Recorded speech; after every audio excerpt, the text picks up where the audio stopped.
நமச்சிவாய வாழ்க. பிப்ரவரி மாதத்தினுடைய ராசி பலனை பற்றி பார்க்கலாம். இந்த பிப்ரவரி மாதத்திற்கு கிரக நிலைகள் எவ்வாறு இருக்கிறது என்பதை பற்றி பார்க்கலாம். ரிஷபராசி அப்படி என்று வைத்துக் கொள்ளும் பட்சத்தில் ரிஷபராசியில் எந்த விதமான கிரகங்களும் இல்லை. அதைத் தொடர்ந்து மிதுன, கடகம், சிம்மம் என்ற 3 வீடுகளிலும் கிரகங்கள் எந்த விதமான கிரகங்களும் இல்லை. அடுத்ததாக 5ஆம் வீடு என்று சொல்லக்கூடிய வகையில் கேது பகவான் இருக்கிறார். சித்திரை என்ற நட்சத்திரத்தில் இருக்கிறார். அடுத்ததா துலாத்திலையும் விருச்சகங்கள் என்ற பாவத்தில், அதாவது பார்த்தீங்கன்னா ராசிக்கு அந்த வீட்டு அடிப்படையில் இல்லை அப்படிங்கிறது வருது. அடுத்து 8ஆம் வீடு. 8ஆம் வீட்டில் சுக்கிர பகவான், செவ்வாய் பகவான், புதன் பகவான்கிறவங்க இருக்கிறாங்க.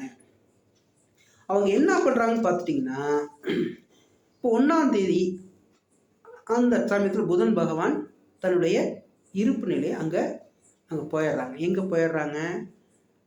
மகரத்துக்கு போயிடுறாங்க. மகரத்துக்கு அன்றைக்கே அங்கே பயிற்சி ஆயிடுறாங்க. அதன் அடிப்படையில் நட்பு வீடாக மாறிடுது. அந்த சனி பகவான் புதன் பகவானுக்கு நட்பு, அதன் அடிப்படையில் தீமை இல்லை. இப்போ இருக்கக்கூடிய வீட்டில், அதாவது தனுசு வீட்டில், புதன் வீட்டில், அதாவது குரு வீட்டில் அவங்களுக்கு பகையாக இருக்கும் பட்சத்தில் நன்மையும் தீமையும் கலந்து காணப்படும். தீமைங்கிற, அதாவது பகைங்கிற வீட்டில் நன்மையும் தீமையும் கலந்து இருக்கும் அப்படிங்கிறத எடுத்து சொல்லும். அடுத்ததாக வரக்கூடியது சூரியன். மகர வீட்டில் இருக்காங்க. இந்த மகர வீட்டில் இருக்கக்கூடிய சூரிய பகவான் 17 டிகிரியில் இருக்காங்க. இது பகை விடாமல் இருக்கு. இது தீமையும் அங்கே சேரக்கூடிய கிரகங்களின் அடிப்படை நன்மையான கிரகங்கள், அதாவது செவ்வாய் பகவான் இணையும் பட்சத்தில் நன்மையும் சேர்த்து காணப்படும். தீமையும் இருக்கு. அதில் இணையக்கூடிய கிரகங்கள் அடிப்படையில் நன்மையும் அமையுது அப்படிங்கிறது பார்க்கலாம். அடுத்ததா சனி வீடு. அதாவது சனி பகவான் கும்பத்தில் இருக்காங்க. இவங்க ஆட்சி பெற்று இருக்காங்க. ஆட்சி பெற்று தன்னுடைய பார்வையின் அடிப்படையில் எங்கே பார்க்குறாங்க? 3ஆம் பார்வையா மேச வீட்டையும், 7ஆம் பார்வையா சிம்ம வீட்டையும், 10ஆம் பார்வையா விருச்சக வீட்டையும் பார்க்குறாங்க. அதன் அடிப்படையில் இவங்களுக்கு தீமையான காலங்கள் இந்த பார்வை அடிப்பில் தீமையை ஏற்படுத்தும். அங்கே கிரகங்கள் இருந்தால் தீமை இருக்கும், கிரகங்கள் இல்லைன்னா தீமையோட அளவு அடிப்படையில் கம்மியாக இருக்கும். அடுத்ததாக பார்த்துட்டிங்கன்னா 11ஆம் வீடு, ராசிக்கு 11ஆம் வீடு என்று சொல்லக்கூடிய வீடு தனுசு வீட்டில் ராகு பகவான் இருக்காங்க. 12ஆம் வீட்டில் குரு பகவான் இருக்காங்க. இதன் அடிப்படையில் என்ன வருது அப்படின்னு சொல்லி கிரகங்கள்லாம் எப்படி எங்கெங்கே இருக்குன்னு பார்த்தாகிட்டு. அடுத்தது என்ன பார்த்தீங்கன்னா பலன்கள். இவங்க இந்த மாதத்தில் எப்படி பலன் தருவாங்க அப்படின்னு பார்க்கலாம். இப்போ சுக்கிர பகவான் எங்கே இருக்கான்னு பார்த்தீங்கன்னா ராசிக்கு 8ஆம் வீட்டில் இருக்காங்க. ராசிக்கு 8ஆம் வீட்டில் இருக்காங்க. இவங்க என்ன பண்ணுறாங்கன்னு பார்த்துட்டிங்கன்னா பிப்ரவரி 9ஆம் தேதி மகர வீட்டுக்கு போகிறாங்க.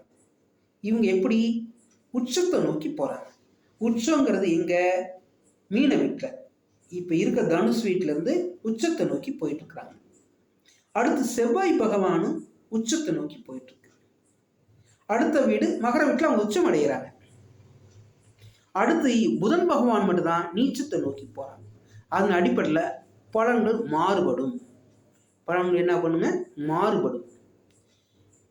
இது மாறுபட்ட பலன்களை அளிக்கும் அப்படிங்கிறத சொல்லுது.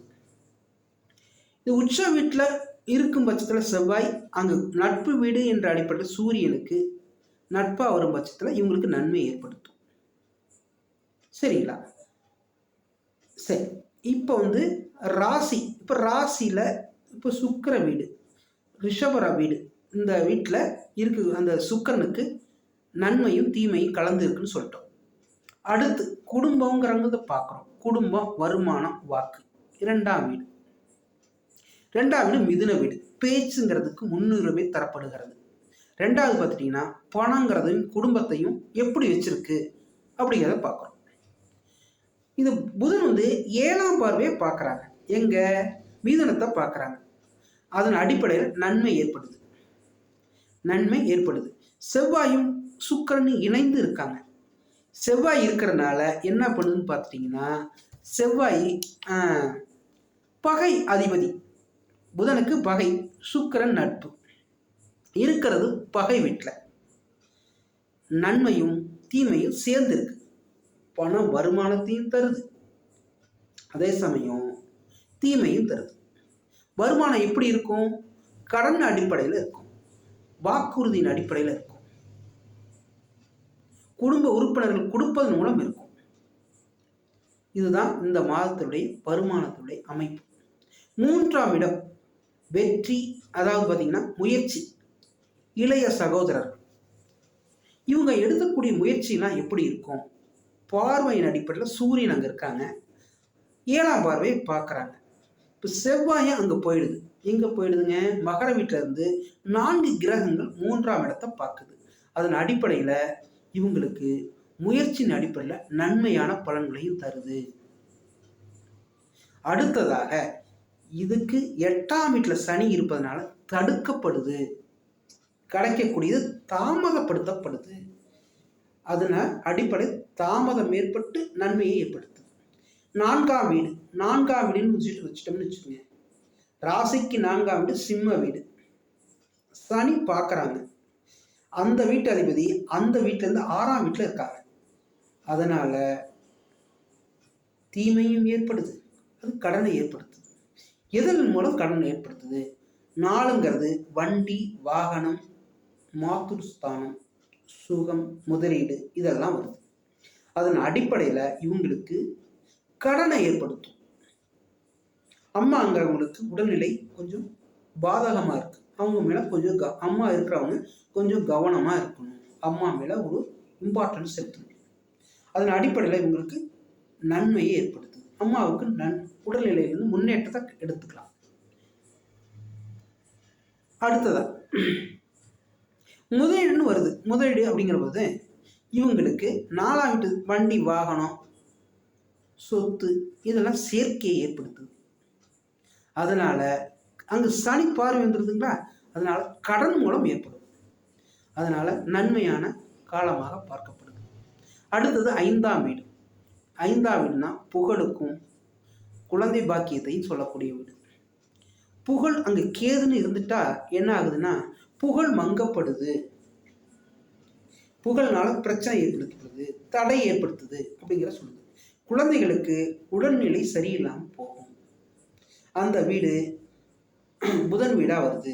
அதனால சளி போன்ற, அதாவது காற்று பகுதியில் அடைப்பை ஏற்படுத்துது, பிரச்சனையை கொடுக்குது. இல்லை காதுகள் பகுதியில் பிரச்சனையை கொடுக்கும் குழந்தைகளுக்கு. இவங்க கவனமாக இருந்தால் அந்த பிரச்சனையை சால்வ் பண்ணலாம். அடுத்து 6ஆம் வீடு அப்படின்னு இந்த ராசியுடைய அதிபதியே 6ஆம் வீடாக வர்றாங்க. துலாம் வீடாக வருது. இது துலாம் வீடு என்னது? ராசிக்கு 6ஆம். அது அடிப்படையில் என்ன சொல்லுது? 6னா கடன், எதிரியை வீழ்த்துதல், அது நன்மை, வெற்றி அடையுது. அப்படிங்கிற பட்சத்தில் ருணஸ்தானம், நோய், வழக்கு அப்படிங்கிறதெல்லாம் வரும். இது எப்படி இருக்கு அப்படின்னு பார்த்துட்டா நோய்கள் அந்த குரு பார்வை, குரு பார்க்கறனால என்ன ஆகுதுன்னா வரக்கூடிய பிரச்சனை தடுக்கப்படுது. குரு பார்வையினால் கோடி நன்மை அடையுதான். திரிகோணத்தில் சனி சம்மந்தப்படுது. அதனால நன்மையும் இருக்கும், தீமையும் இருக்கும். இது கடன் ஏற்படுறதன் மூலம் நன்மையாக வருது. ஒரு வகையில் தீமை தடுக்கப்படுது. சரிங்களா? அடுத்து 7ஆம் வீடு. 7ஆம் வீடுனா விருச்சக வீடு. இது செவ்வாயினுடைய ஆதிக்கம் கொண்ட வீடு. இது என்னன்னு பார்த்துட்டிங்கன்னா செவ்வாய் அந்த 7ஆம் வீடு அப்படிங்கிறது என்னன்னு கேட்டிங்கன்னா உறவினர்களை சொல்லுவோம், நண்பர்களை சொல்லுவோம், பார்ட்னர்களை சொல்லுவோம். இது 3 அதிகமாக காணப்படும். மனைவி அப்படின்னு எடுத்துக்கிட்டோம்னா மனைவிக்கு அந்த புதன் வீட்டில் அது அவங்க அந்த இடத்துலேருந்து செவ்வாய் என்ன பண்ணியிருக்காங்கன்னா தனுசு வீட்லையும் மகர வீட்டுக்கும் போகிறாங்க. அதன் அடிப்படையில் தனுசு வீட்டிலேருந்து விரய வீடாகவும் மகர வீட்டுக்கு போகும்போது அவங்க பாதக வீடாகவும் வருது. அந்த ஸ்தானத்துக்கு பாதக வீடாகவும் வருது. அதனால தீமை கொஞ்சம் சற்று காணப்படும். மனைவிக்கு உடல்நிலையில் கொஞ்சம் கவனத்தையும் செலுத்தணும். சரிங்களா? நண்பர்கள் அப்படிங்கிறவங்க அவங்களுக்கு கொஞ்சம், நமக்கு கொஞ்சம் தீமையை ஏற்படுத்துது, தீமையான ஒரு அமைப்பை பார்க்கப்படுது. அதனால கொஞ்சம் நண்பர்கள் வகையிலையும் கொஞ்சம் கவனமாக இருந்தீங்கன்னா வெற்றி அடையலாம் அப்படிங்கிறத சொல்லுவோம். அடுத்து தனுசு வீடு. தனுசு வீட்டில் இருக்கக்கூடிய கிரகங்கள் 3 கிரகங்கள். பார்வையின் அடிப்படையில் குரு. நன்மை தீமை என்ற அடிப்படை அந்த வீட்டுக்கு 8ஆம் வீடு வரனால அவமானங்களும் ஏற்படும். எதன் அடிப்படையில்? அங்கே இருக்கக்கூடிய புதன், செவ்வாய், சுக்கிரன், குரு என்ற கிரகத்தின் அடிப்படையில் தீமையும் ஏற்படுது. கொஞ்சம் கவனமாக இருக்கக்கூடிய காலம். அடுத்து மகர வீடு. சூரிய பகவான் இருக்காங்க. இது என்ன பண்ணுறாங்கன்னா 4 கிரகங்களும் அடுத்தபடியாக 3 கிரகங்களும் அங்கே வந்துடுறாங்க. செவ்வாய் உச்சத்தை நோக்கியும் சுக்கிரன் உச்சத்தை நோக்கி பயணங்களும் நட்பு வீடாகவும் வருது.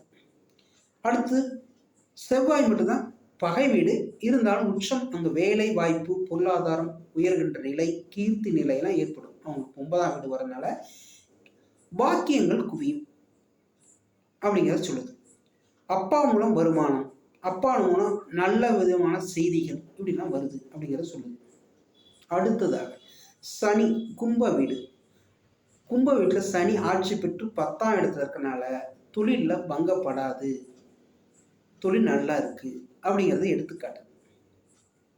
சரிங்களா? அடுத்து 11ஆம் வீடு. 11ஆம் வீட்டில் ராகு இருக்கிறது மிகவும் அற்புதமான ஒரு காலம், பொற்காலம் என்றே சொல்லலாம். அதன் அடிப்படையில் இவங்களுக்கு பண வரவு, மிகுதியான லாபங்கள், மகிழ்ச்சிகள் எல்லாம் கிடைக்கும் அப்படிங்கிறது சொல்லுது. அடுத்து 12ஆம் வீட்டில் குரு இருக்கிறது வருமானத்தை கொடுத்தாலும் அதற்கு தகுந்தாற்போல் செலவினங்களையும் கொடுக்குது அப்படிங்கிறது சொல்லுது. ஆகையினால கொஞ்சம் கவனமாக இருக்கக்கூடிய காலமாகவும் பார்க்கப்படுது.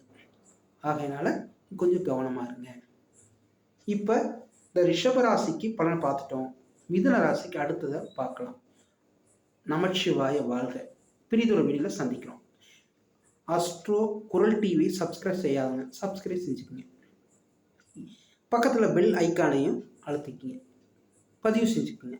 உங்களுக்கு பிடிச்சிருந்துன்னா நண்பர்களுக்கும் உறவினர்களுக்கும் தெரியப்படுத்துங்க. இதை ஷேர் பண்ணுங்கள். அதன் அடிப்படையில் அவங்களும் நன்மையை பெறுவாங்க. நமசிவாய வாழ்க.